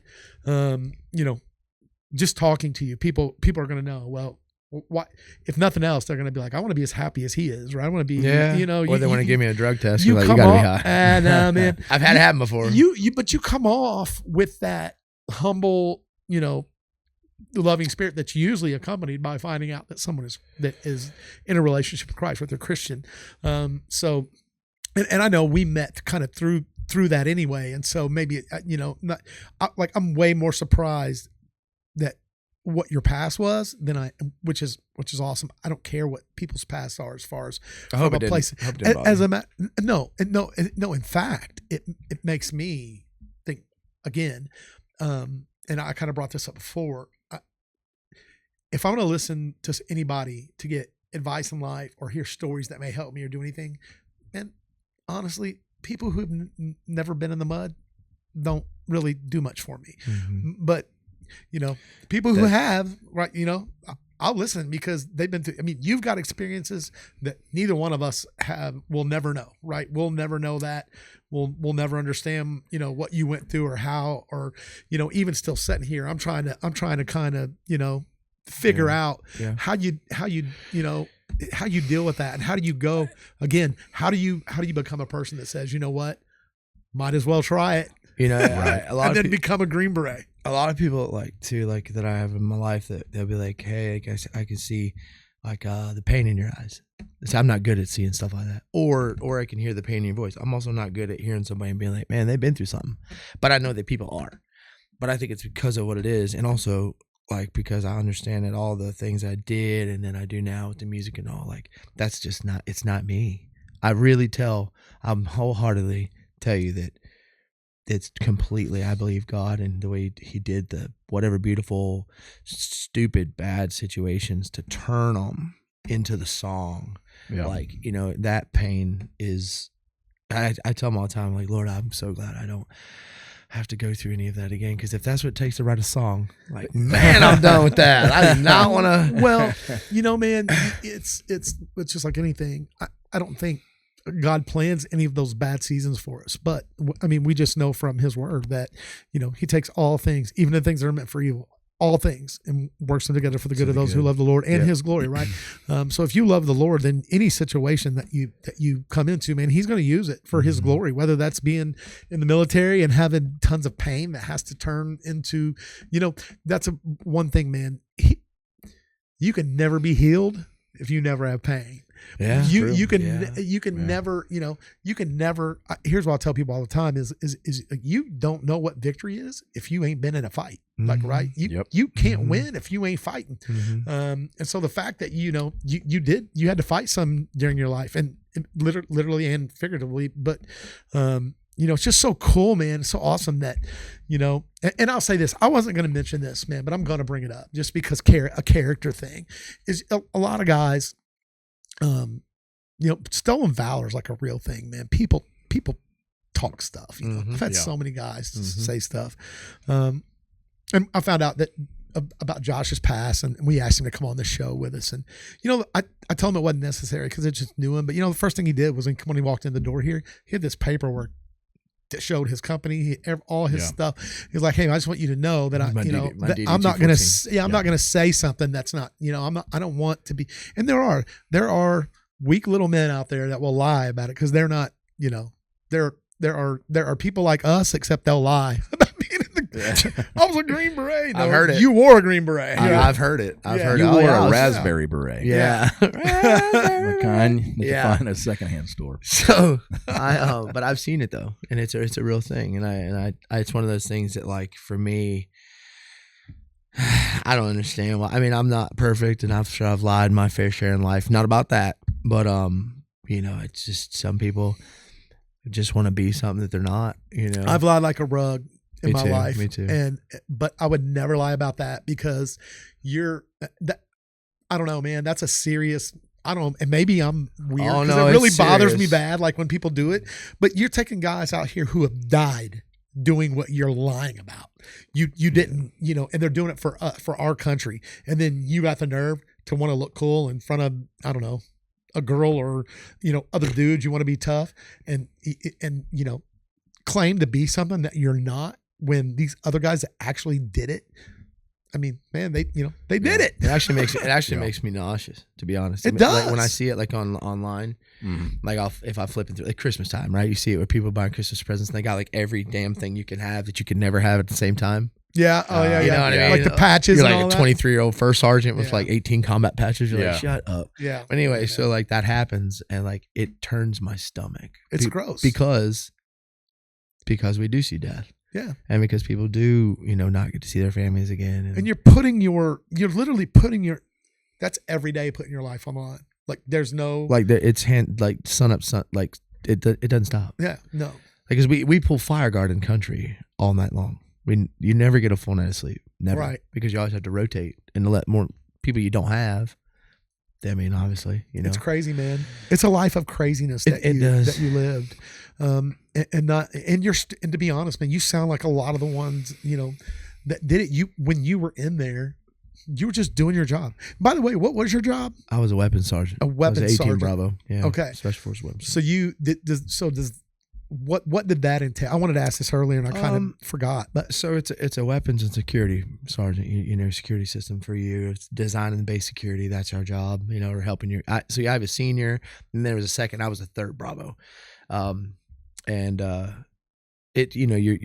designing the base security. So and then you're doing obviously your weapons. So you're a gunner. You know what I'm saying, in your trucks. You're fixing weapons. We're logging weapons, keeping track of everything we got inventory wise. So it was everything weapons, grenades and all that, and then the security systems, and they all kind of meld together because like you have to know how to do my job because if you die, then you have to do it. Everybody has to learn. Yeah, that's true. Again, okay, so that's not the first time I heard that, and the reason why, man, the craziest thing to me was one of my favorite news guys. His name's Joey. I can't even think of his last name. I love watching him. And I've watched him for several years, like probably 2 years. And he was on another show the other day and he had on shorts and bro, I never realized he had no legs. Oh no. Right. Cause you wouldn't know. He walks like a chain. Like he's, he's awesome, man. Anyway, come to find out what he did was kind of like you were talking earlier where you guys would go in and you would sweep where you found that grenade. Mm-hmm. So they would go in and they would sweep these places and make sure that it was safe. Yep. And one of his buddies did something and he was like, well, hold on, don't do that. And anyway, long story short, he went over to do something and an IED went off, right? Or the bomb went off, took both of his legs. And then, he was talking about how he knew one of the reasons he stayed alive was he's like, I looked down, I had no legs. He's like, and he said, I'm looking over. Yeah. He said, and I had to stay alive so that I could tell my buddy how to save me. Wow. Right, how to, he was like, I was training him how to tourniquet my leg was why we were doing this. And then, they got video of him being flown out, being rescued and all that. And they didn't think he was going to, dude, you take a blast that takes both your legs off at the same time. Like he was, he's a miracle, right? The fact that he lived. Yeah. So, but then, that was his job, man. And same when you were doing your job, when you said you grabbed that grenade that was just a shaker or whatever. Like if, it was down in a bag of rice too. So you're like, oh, what is that? Right. So you would kind of pull it up careless. It up, right. Like, oh. And then bam.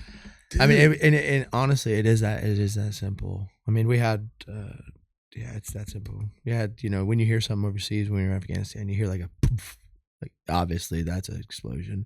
You don't register it at first because you're like, oh, what was that? Well, did that just become commonplace after a while? No, because it didn't happen very often. So when you hear like, you something somewhere, so you hear the chatter over the radio come on, and I think it was my team. God rest him, but one of them band lost his life. It was one of my team sergeant's best friends, and we couldn't get to him because the terrain was here close. I remember that being one of the hardest days, watching him because you're talking about like a guy. I mean, he was he had to be one of the best team sergeants, and he, whole Roman legion on his back tattooed, like just that guy. And he would stand in front of you when you got there, and he would say, "Make yours look like mine." He showed you what he wanted, and just to see him broke down, just a real badass guy, bad motherfucker. And he just if seeing broken, that's just those things. It's so fragile. I tell people all the time, like, we just had those things we're dealing with at work, around us. And that is just, it's so fickle. And it has no discrimination. Like, if it's just your time to punch the ticket, you got to punch the ticket. Well, life is fragile. It's very fragile. Yeah. It's beyond fragile. It's so fragile. And another thing, that's why I like to be myself. People are always like, I joke around and stuff, and it's probably in SF you do, because like you can always just strap your helmet up when it's time to go. You can be yourself. Sure. I don't want to die tomorrow and be like, man, I wish I'd left. Yeah. So, but that's a thing. Like, probably one of the reasons why that just care for me is because it's fragile. You know what I mean? Yeah. Nobody's promised tomorrow. Not at all. Never know. I mean, it's literally beyond fragile. I mean, we're not only are we not, I hear it all the time. Well, nobody's promised tomorrow. Bro, we're not promised the next second. The next minute. Like, just because we're alive now doesn't mean we will be in 30 seconds. You just never know, man, what's going to go on or what's going to happen. But man, you've definitely been through some stuff, and man, and I will say, I think one of the coolest things about it, though, on a positive note, is, man, you've got experiences that 99.9% of people don't have. Probably. Right? Mm-hmm. Not those aren't normal. I don't care what nobody says. That's not normal military experiences. Yeah. There's normal military, and then there's a reason they call it special, right? Yeah, right. And so, to me, it's one of the craziest. Like I said, it's one of the coolest things, man. I've always been interested in it to watch it. I love like that show. I'm pretty sure I watched the show that you said you're on when it came out, because I always watch stuff like that. If you pull up the trailer, it's like a picture of my bald head sitting on a thing. That's how you'll know it now. Yeah, now that you know me. What was it called? 2 Weeks in Hell. Okay. Probably put it up. I don't know. I'll look. Yeah, I'll look for it. I think it's a 60-minute thing, but regardless of that, it makes it. You have to. How much in hell? 2 weeks. 2 weeks. 2 weeks. How much? Hopefully never. Yeah, no doubt. What was your catchphrase that everybody used? It's like crash course in pain. So when you hear that, it's still my same voice. Everybody's like, "Oh, you were so much younger." I'm like, "Shut up!" Like, everybody gets older. Just get more seasoned. But it was, and I worked together with a bunch of guys who really were humble. And the thing is you can't be anything but yourself and make it through that training. Yeah, you will break.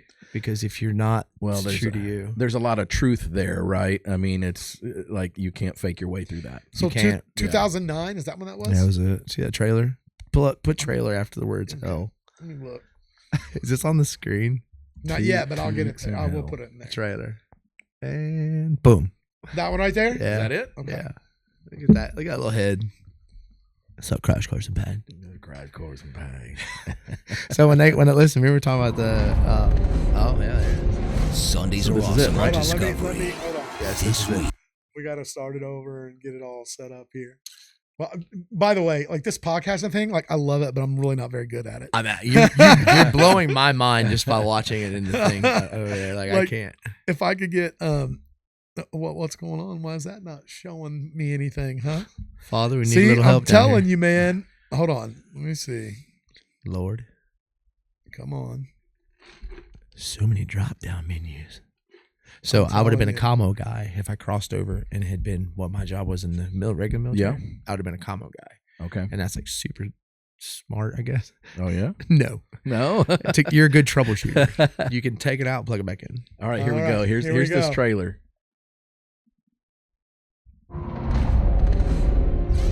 Sundays are awesome on Discovery. They hear that. This week, to stand in the trenches with the top dogs. Show me what you got, roll! You've got to go to hell and back. What is wrong with you, candidate? This is the Green Beret tryout soldier. Check your weakness at the door. Definitely a crash course in pain. I love it. Strong survive. Sorry, I never lived it down, dude. Never. Sunday at 8. That is it's awesome. in hell. Never lived it down. Strong survive. Out here, only the strong survive. 2 weeks in hell. Did I miss it? Sunday at 8. Oh, man. Discovery To the bloody nose. Hell and back. What is That guy was a captain, by the way. This is the Green Beret Tryout Soldier. Check your weakness at the door. Definitely a crash course in pain. Because out here, only the strong I love it. Because you know what? Dude, when we Oh man, it's not about me. It is about what God gave me as Yeah. talents. I'll tell you that right now. Yeah. I will say that He gave me some extremely good talent gifts, and that's I will say that I'm very grateful for the gifts He gave So me. you were literally like when that show happened, like that's when you were doing your training. That so they just happened to come film when you were doing that. It just happened to be that class in January of 2009 that they decided that's what they want to do. I know it's God's favor, Man, that's crazy. you know, because you know why? That is. Because my son, when he was going in the Air Force, he wanted to be a PJ, which is their special forces, a parajumper or a combat controller. Yep. And he was like, and he called me. He's like, Dad, I'm going to the Air Force. I'm like, that's cool, buddy. And he's like, and now this was May. They were like 5, you know, but he got to go back and watch it when he was 19 and watch everything he went through to get hyped up for the military. Yeah. You know, so Dude. That's amazing. Dude, that's crazy, man. I like that it was Yeah. natural and that they didn't have Discovery Channel on their stuff. They just North Face gear because that would have changed the whole And that was not aspect of it. There was no script. That was you Absolutely being not. you. My feet were literally broken at that point because the final thing you do is just so crazy. You end up breaking every bone in your foot. And basically what happens is like they come back and it says no more running because you have to run everywhere. And so they say, no more running, no more boots. You take your boots off and in 5 minutes, your feet are like twice the size they're supposed to be. You can't even get them back in your boots because they're that broken. Yeah. What was the last thing you had to do? What did that? It's just a long ruck. Oh, It's like a long run. just so a hike. Super long. Yeah, man. Like what's long? How? Like 26 mile long. Whoa. I guess. Man, dude. Ish. I don't That's know. a marathon. I mean, yeah. That's literally a marathon. And they call, like when you go CAG, they call it the long walk. We call it the long walk when you Yeah. go to Delta selection. And I was like, well, I did this, and so I want to do that. And I didn't think I was going to make it ever, but I was like, I was going to try. And my wife looked at me and she was like, if you go and you make that, I will divorce you. Oh, She's wow. like, I don't want to be on 72 alcohol for the rest of my life with you. Oh, Yeah. And the house in Fayetteville I lived in, the house beside me, this was special. It's an SF neighborhood kind of. The house beside me was Daniel Sugar's house, the sniper off of Black Hawk Down. yeah. He had lived in the house beside me Okay.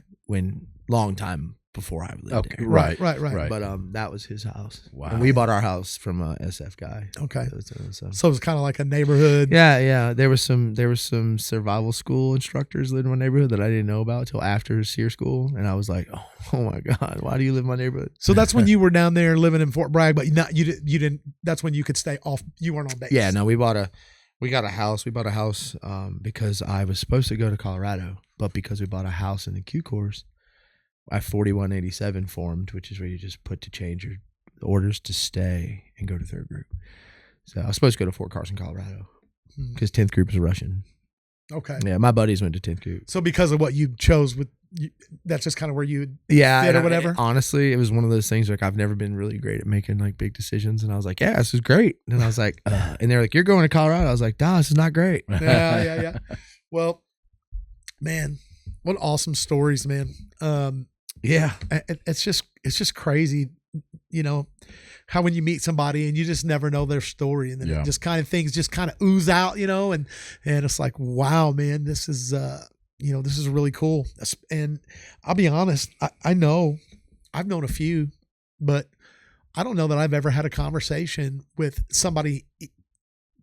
I probably have with Green Berets, but not one knowing it and talking about it. Right. that's the first time I've ever sat down with anybody and talked, and it's not uncomfortable. It's just like there's things I said that I saw you looking, and I was like, yeah, these probably you didn't know that, like when I got in trouble and stuff, and I was like, no, I knew you had told me that, but but man, that doesn't. I it was mean, one of those things know. for me. It's like it's just it's therapy. It's part of your story, it's bro. therapy. Yeah, Yeah. that's the story, Man. and it's the pain you hear in my voice when I sing. I mean, To be honest, it really is.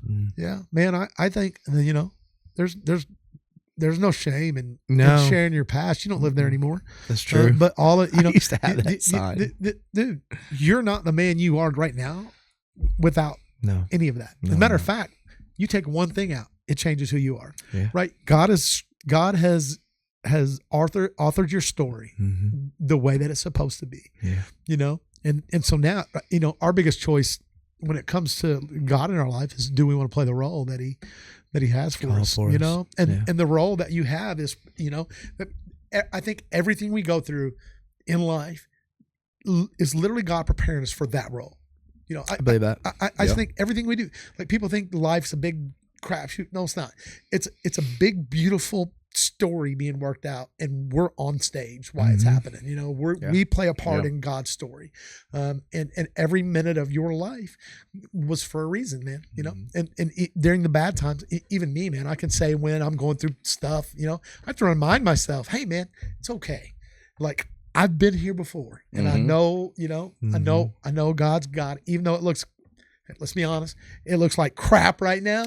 So, you know, I know that every time, every season I've ever been in of that, God brings us out on the other side if we're faithful to Him, man. And now, you know, if there's one thing I can say that I know about you, man, I know that you're faithful in your, you know, your relationship with God. It doesn't mean you're perfect, man. Don't ever let anybody make you think you got to be. You don't have to be perfect to be in a relationship with God, man. You just got to be thank God, willing. Yeah, thank God, right? Because if we had to be perfect, I'd be in a relationship with God. Jimmy would be screwed, dude. Yeah, because I'm amen.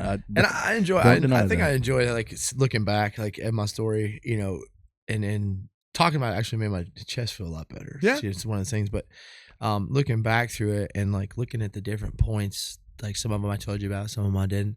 But look, just looking through them and being like, wow, like that, like, and look at that made this and this made that. Yeah. You know, and putting it together. And like nowadays, I can feel that what I think I can feel is that pressure if it's not right, no matter what it is. Yeah. Like, you know, for me, it's relationships or, you know, whatever. That's been a struggle for, you know, years, you know. But just feeling that pressure of like that. And I'm like, and I'll just be like, Lord, what are you trying to tell me?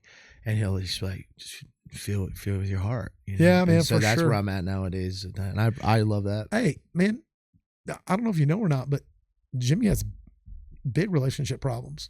Have you met Sarah? Hi, Sarah. Hi.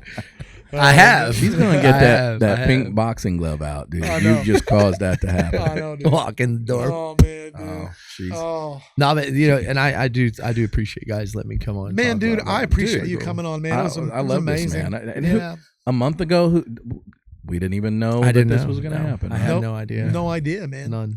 And like I said, I for me, it's a whole new experience talking to a guy who, especially one who's willing to kind of talk. And I told you before we started rolling, you can say, man, hey, anything's off limits, just say, you know, and that's okay. But, you know, I don't think we ran into any of that, at least that I know of. Hopefully we didn't. Our goal would certainly never be to offend you or say something that was not sensitive to what you've been through, because I don't even know how to. It's literally one of those things that I don't think when I say we, I mean, like I said, 99% of people even really know how to approach. I'm sure. Because you almost have to be careful, because so many guys suffer with PTSD and those kind of things where you kind of stay away from it. And you always kind of heard that thing. Oh, they, you know, one of the things you always heard, I'm sure you guys did when you were kids too, was like, oh, they're in Vietnam, but don't you talk about it, right? Man, I think I get why. Absolutely. I think it's so important to talk about it. Yeah, you know, I agree. I think it's important for the guys who've been through it, and I also think it's important for, you know, people to know, people to understand, especially these, like I said, especially people who, like, maybe you're anti-war or whatever. Cool, me too. I don't want to be in wars. Don't take that out on the soldiers, man, because they're over there in the mud, in the mud and the blood for us, right? Sacrificing. So man, you know, if we haven't said it, thank you for your service. Yeah, thank you for what you did and for what you know. All my brothers and sisters appreciate it. You know, I had to ask them, you know, before we started. I said, man, just out of curiosity, you know, are you a Green Beret? Were you a Green Beret? Are you a former Green Beret? Are you an ex-Green Beret? And he told me that I guess the proper way is to say former, but to me, it's like, cat's a Green Beret, man. I mean, you're always one. Yeah, right. Yeah, You're just not active duty. Yeah, I don't think it ever goes away. Yeah, I don't think it goes away either, man. You know, I mean, if you're I think that's a moniker that you kind of earn for life after what you went through to get it. That's Absolutely. my thing. It's not easy. It's not like anybody can just do it. Like you've got to be, like I said, you got to be wild. You got to be a little crazy, and you got to be willing to work. You know, like he said, oh, might as well give it a try. Yeah. Let's try it. Well, that's the thing, man. Well, like you said, you rucked 26 miles. Oh, I didn't make it all 26. You didn't? No. You know what I was thinking, man? I get tired after driving 26 miles. Yeah. I probably if I don't use my cruise control. That's right. Dude, me too. And I haven't had cruise control in my Jeep in 4 years. That's awful. Yeah, it's absolutely terrible. But, you know, and the thing with the operator part, I guess, like, I'm proud of it, you know, because what we did, and I served with some guys. Like, I got one of my friends he went to 10th grade. He's a pastor now. Yeah. And I see him put stuff out online, you know, Yeah. and he's got the long hair, like, because he's a hippie now, you know. But Hippie dippy. everybody, I think, in our trade, craft, because we see so much. Even if you don't see thousands, if you see 5, that's a lot. Oh my you know, but we just see it, and you see and you know where it all comes from. And I think a lot of us get geared toward trying to help out people, and like he's doing that pastor thing. I've seen his messages he puts out, and I think he might be in Utah now, but it's common. It's very common to see people who have seen that, like we know where it comes from. Yeah. Everything. Yeah. Yeah. So, and that's the only way to help people. I think it's good to come from that spot of like, oh shit, I've seen that. Yeah, I think it. Well, like I said, I think it helps people on so many different levels and from different places.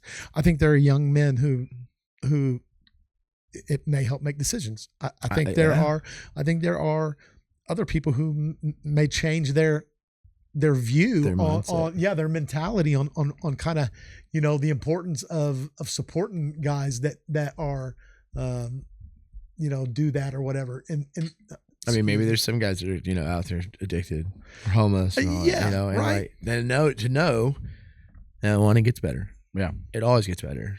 Always. And you know, something else that was cool, what you said is like, not just that helping other people, but you said, man, started talking about this and my chest felt better. Mm-hmm. I mean, talking about this, your story, reflecting back, seeing where you were, seeing where you are now. It's therapy for you. It is therapy for me. I mean, absolutely. I didn't even know it was gonna. Oh, I kind of knew because of all the electronic problems we had. I was like, something's going on. God's in the room. Angels are shutting it down. Well, it is always like, but you know, we haven't had any. I don't know, gremlins. These little, I got these new lights. I was excited about. Both of them have just shut off. I guess I probably should plug them in. I think you should get some Skittles. I think the battery. Yeah. God also knew that my face was hot. Yeah. That's what it was. That was an answer to because I'm totally cool now. Like I'm totally cool. I don't realize, but those LEDs, they shouldn't be putting off no heat. Yeah. You know. Oh yeah. At least that's what they say. That's what they say. Maybe it's a placebo. I was like, shoo. No, I'm pretty sure you were really warm. You looked red, but I think some of that was just nerves. It had not even so much nerves as it is just anticipation of something that it's not normal. I've never done it. Yeah, to come on and be I've on never camera. Ever done it. You know, it's a little weird. I think we're getting used to it by now. So, and plus we're just two guys that we don't care. We'll talk. Yeah. So yeah. If I ever get to do this again, I'm sure it'll probably be. Yeah. Well, we'll definitely will, man, because I'm interested too. We'll count this as your Green Beret story, but I think you got I think you'll be a good music guest too. So we'll talk some more. Yeah, that's cool. We'll definitely have you back on here, man. I think it was fantastic, man. Thanks for coming on. Yeah, appreciate you guys. You know, for sharing your story with us and kind of you know, it's kind of bearing it all, man. It's kind of, you know, hey, you know, these are the things I went through, and I love the way that you, like I said, I love the way that you did it in humility, but at the same time, just bare honesty. So, man, thanks for coming on, Thank Josh. you. Thanks, man. We appreciate it, and we'll, like I said, look forward to having you again.